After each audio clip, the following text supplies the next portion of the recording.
Then at a certain point of this jhanic practice, what will happen is that this person will think, not even Patavi Apo Tejo Vayu. I can also see that there are a lot of spaces in between these four elements. Akasa. I can see lots of akasa. Now let's see Patavi in this building. They all are Patavi, yeah? Right? If I only focus on Patavi, I will see only Patavi. Then if I want to think about Apo, then water, liquid, they will become. Then I will see everything as, because every Patavi has some Apo. How do we see that? If you burn it, you will see the Apo, right? The watery level of any object. But if I only focus on Patavi, I see everything as Patavi. If I only focus on Apo, I see everything as Apo. Those four elements. But when you proceed in your meditation, jhana meditation, you will come to a certain point thinking that not even the four elements, I can also see a huge space, like this space.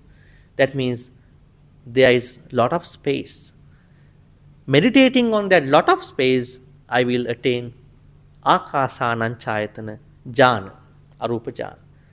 Even by attaining as such, you can bring anicca, that conditioned state, and then what you call volitional state, then you can attain Nibbana. Then after some time, when you practice Akasananchayatana, you will come to a point, it is not the space, it is only my consciousness that will give this validation as space. Then you will understand it is not actually the space, it is by my mind that creates everything to be spacious. Then you can use Vijñānañcāyatanaya as a meditation to attain Nibbana also.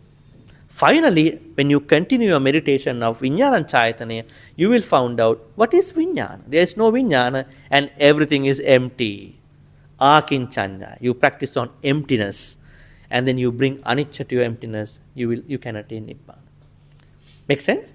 So in this way, these 11 meditation practices are all equally supportive, helpful for anybody to attain Nibbana, even you practice even one meditation practice.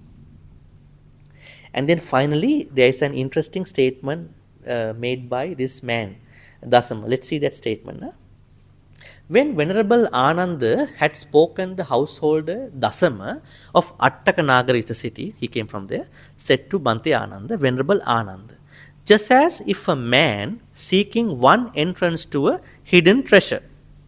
Now let's say there is a hidden treasure, but there is only one entrance to that hidden treasure. Came all at once upon 11 entrances to a hidden, suddenly there appear 11 entrances to one.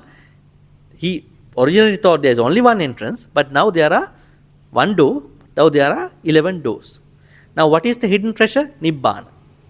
Now the man finds out, in order to go to Nibbana, there is not only one door, there are 11 doors to go there. So too, while I was seeking one door to the deathless mean, Nibbana, right? I have come all at once. I knew all at once from you to hear of 11 doors to the Nibbana. Just as if a man had a house with 11 doors, and when that house caught on fire, he could flee to safety by any one of these 11 doors. Right? All these are exits too, in a way. So I can flee to safety by any one of these 11 doors to the Nibbana. Venerable Sir, these sectarians will even seek a teacher's fee for their teacher. Why shouldn't I make an offering to the Venerable? He is now thinking about an ampao. Because he gave me the best teaching now. He's thinking, what kind of ampao can I give to you? Then the householder Dasama of Attakanagar assembled in the Sangha of bhikkhus from Pataliputta and Vesali, because now this happened in the Belua city, is between these two cities, and with his own hands he served and satisfied them with various kinds of good food.